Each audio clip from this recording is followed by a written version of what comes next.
Mark Everett. Can you put that water down? Oh. So I'm sitting here with Curtis Stanley. Curtis, glad you're here. How's life been treating you? It's okay. Been doing all right? Yeah, getting better. How's it feel being on the upcoming TV show Running with Scissors, and you're my first guest on Getting to Know the Stars? Am I answering this question? Mm-hmm. Oh, it feels great. Feels great. All right, what have you been up to lately? Just living, trying to make some money so I can do shit like this. Oh, can we curse? Yeah, sure. I'll blur. I'll, whatever I have to do. That's good, because I cuss like a sailor. I can't help it. That's fine. Is there anything that you don't want to talk about or bring up? No, just go with it. All right. I hear that some of the skits you're in is pretty funny. What do you think about your character in the show? Well, I think they're funny. Yeah. We have to leave it up to the people. Yeah. Now, a lot of people might look at some of my friends that are in the show. My friends are very different, as you know. All of y'all have your own personalities, and we're pretty much of a wild bunch. This is not acting whatsoever. This is actually you in this interview that we're going to get to know. Just like all the other stars I'm going to interview down the road. So I don't want people at home to think that this was put together, this is fake. This is actually getting to know Curtis Stanley. Why don't you tell us about your life, where you're from, where you've lived, schools you've gone to, things like that. Well, I was born in Durham, here in Durham at Regional. I lived in Hillsboro, a little small town right out on the outskirts of Durham. Very historic town, a lot of old buildings that people like to reuse. You say reuse? Yeah. Reuse what? The old ass buildings. Oh, okay. I've been all over North Carolina. I've went to schools, various places, all the way to Cherokee, went to school there. So wait a minute, are you like Native American, part Native American? No, I went to Job Corps. Oh, okay, so you weren't like living on the reservation or anything? No, it was beside the reservation. Okay, gotcha. It's basically a bunch of hoodlums, pretty much. So you lived with a bunch of hoodlums next to the Native American reservation in Cherokee? Yeah. All right. I can't live on a reservation. I'm not Indian. But, or we like to say Native American. Yeah, that works too. I've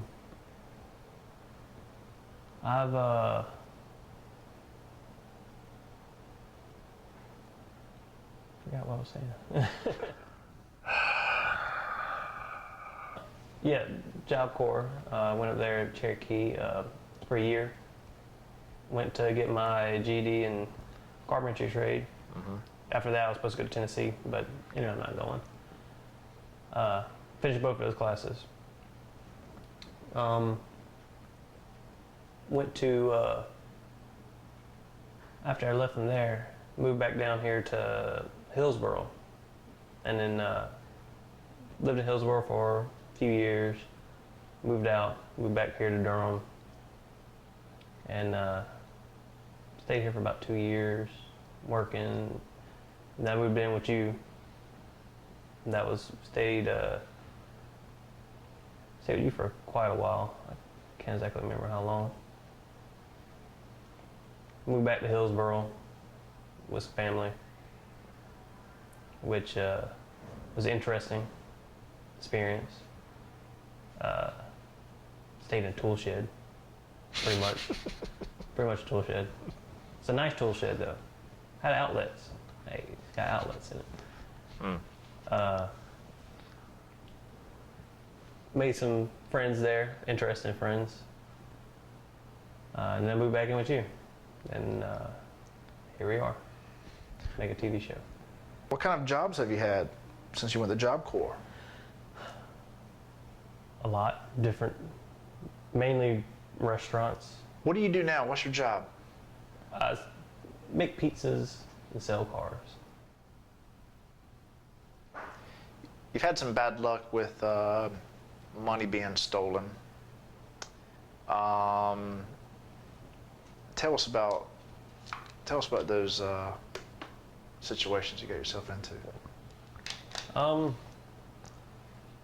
I was selling cars at my cousin's, I had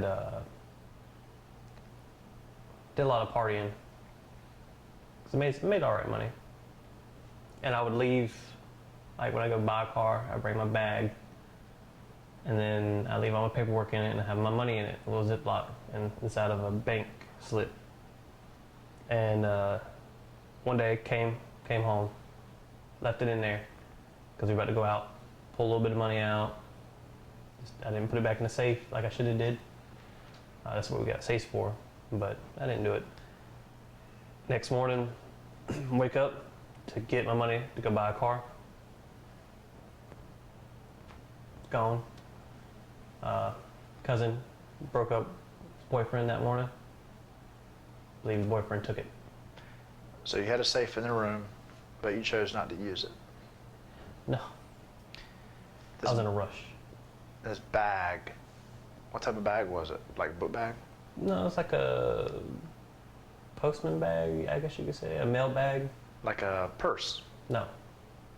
Not a damn purse. It's a man bag. All right. What was the worst day of your life, you think? I get a #1 with fries. I'm sorry, sir. We're out of fries right now. What? Shiva! Shiva!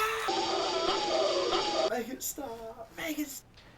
So tell us about the worst day of your life. Well, someone says, well, to others it wouldn't be that bad. But when you have a hobby you love and something starts messing with it, it upsets you. Okay. Went to get a game because I'm an avid video gamer. Picked it up midnight release. Come home. Been waiting for it for pretty much a year, probably longer than that, since they announced it. Get home, put it in, start to download, bam, internet goes out. It's an internet-based game. I can't play it. I waited in line for an hour to get this game. And now my internet provider denies me being able to play it. So that was the worst day of your life, your internet goes out when you got a game. It's horrible. Tragic. So I heard one time that you almost drowned in a river? Yeah. I wanted to go swimming, Yeah. which was illegal. They didn't let us, where we went was forbidden to go. There's a little pond. Well, not a pond, it's a swimming hole. Go back there. There's a little hike behind, up the little trail. Forgot to bring my shorts. Had no swimming wear. All I had on me was my carpentry outfit, which was jean overall, which, you know, get jeans wet. They're extremely heavy. Wasn't thinking at the time. Put it on, just needed something. Put it on, jumped in. Didn't I regret it because it was super cold. Just stupid cold. Had to get out. Couldn't get out because it was so deep. And it didn't slowly drop off. Kind of just went. And then there was piles of leaves. So you get stuck in the leaves. You're wet. Top it off, I get a cramp as I'm trying to get out. Friends wouldn't help because they're douchebags. Want to laugh. Like, oh, haha, you're stuck. Blah, blah, blah. Try for, what felt like hours, like 10 minutes, probably less than that. Finally, they get me out. So they drag you out? Yeah, they dragged me out while I'm cramping in my leg, which it locked up on me. I couldn't get it out. I remember one time, me and you were at our friend Gary's house, He has an above ground pool. And I remember you couldn't get out. He didn't. It's not my fault. He didn't have a ladder, and you guys are taller, and more athletic than I am. Well, I remember I had to get in the pool, lift you up.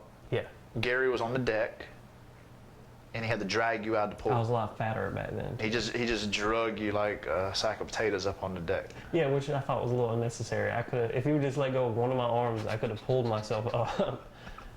He could have picked me up a little bit. I could have put my arms up there and pulled myself up. No, he just drugged me out onto wood splinters all on my stomach.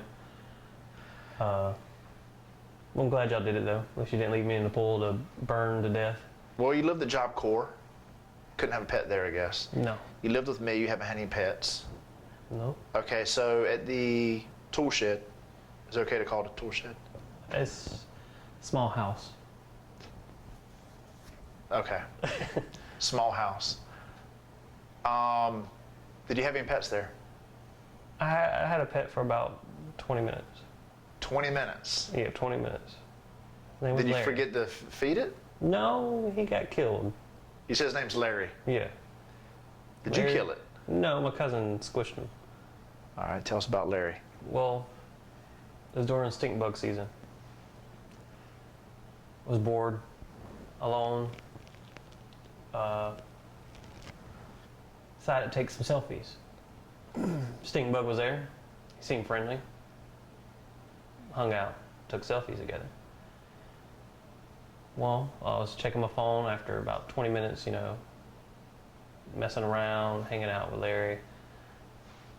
Cousin comes home, kills him instantly, as soon as he sees him. It's tragic. I heard of a job when you used to live with me the first time. You were short on money, and you were offered a job that you found on the internet. Can you tell us more about that? Well, I didn't find it on the internet. I put my information on the internet. Somebody contacted you. Yeah. Okay, well, how'd that go? Weird. Got weird. Put my job skills on the internet. Told him I can get a job. Calls me up. Sounds like a female. A lady. Talks to me for a minute, telling me she's out of town. Coming here for business. Needs help for a day. Pays $3,000 immediately. I'm on that. That's $3,000 a day. Can't beat that. She says she's breaking up. She's gonna have to start texting me immediately. That's just weird. She texts me. She says she wants me to assist her on something. She wants me to pleasure myself, masturbate in front of her. And I was like, well, it's an odd request. Got even weirder. She says she wants to rub my feet as I do it. No, I'm not doing that. So you didn't do it? No. And I told her no, couldn't do it. Sent me another text. She's like, all right, I'll pay you $5,000 today in cash. Before you even do it, I will give you $5,000. And I thought about it, but no, I can't do nothing like that. It made me feel awkward. Plus, she could have just been waiting to rob me and potentially rape me. Now, you had another money incident when you left your wallet inside your car. Yeah, recently. And someone come by to pick up the car that you're doing business with, and your wallet was left inside, and the doors were unlocked, and you got your money taken then also. Yeah, it wasn't by them. Not having internet was the worst day of your life. And you're at Job Corps. Yeah. And you had a stink bug as a pet. Yep. That was killed in front of your eyes, right when you bonded. You've had your money stolen several times. Yeah. And you had a woman that wanted to rub your feet as you masturbated in front of her. Well, hopefully she was a woman. Oh, you don't know if she was a woman. No, she had a slight mannish voice, but is girlish. Is Kind of a he, she. Yeah, a he, she. So a he, she want to rub your feet as you masturbated. Yeah. And your worst day ever, your internet went out. Yeah, that's something I enjoy. And it was taken from me. That time was taken from me. At one point, you were going to go into the Marines. And it was myself and maybe one other friend that said you could do it. You know, go out and try it. Everybody else was basically against you, saying there's no way you'd ever make it. And I told you, go out there and prove them wrong. So, how did that go? It was going good. Yeah. Lost weight. Uh-huh. Got better shape. I just couldn't go back anymore. I had to move away. So I just stopped, and then I got lazy. And I just didn't care. The dream died. It's something there still, but it's nothing too important. How long were you there? Almost 6 months, I'm gonna say. 6 months. Almost. Boot camp's supposed to be 3 months, right? Boot camp is actually 8 months long, but I didn't go to boot camp. I just went to train at recruiting office. Do you have any goals, any dreams? Currently, just live. Just live. I mean, I used to. Used to what? Have dreams? Yeah, I used to have Used to have actual dreams. dreams. But What were they? You just forgot about them? They fell apart? unrealistic dreams. Something that you have to work too hard for, and I'm lazy, so I didn't feel like doing it. What were they? I wanted to be an astronomer at one point That's not too crazy. when I was younger. Okay. You like the but- stars, huh? Yeah, but I had to go to a good college for that, and I'm poor, so I can't afford that. Did you ever go to college? Yeah, for a short time, ITT Tech. Uh-huh. Wow. Plugged. I finished a semester, and then I dropped out. All right. I was told that you had some kind of dream at one point of, says here, mercenary? No, not mercenary per se. Like on a private military, like Blackwater. Like they run a private military, get contracted out by various governments. Mm-hmm. I thought that would be nice because you can do stuff that other countries are not, they feel they can't do because it would upset people. But you weren't voted in, you're getting paid by a company. So you want other countries to pay you to solve their problems. Yeah. And you're going to be like, what's your role? Leader? I'll be like, no, like CEO. It's like a corporation, a military corporation. And You would hire other military officers. How are you going to do that if you're poor? Well, that was the dream if I built up to that. You stayed at Job Corps next to a Native American reservation. You moved from there to your mother's, is that correct? Yeah, after I finished. And there was a lot of drama and stuff that went on there. I don't want to bring that in. No family. Okay, all right. But then you move in with me. Yeah. And you go to college Yeah. and the Marines. Yeah. You move out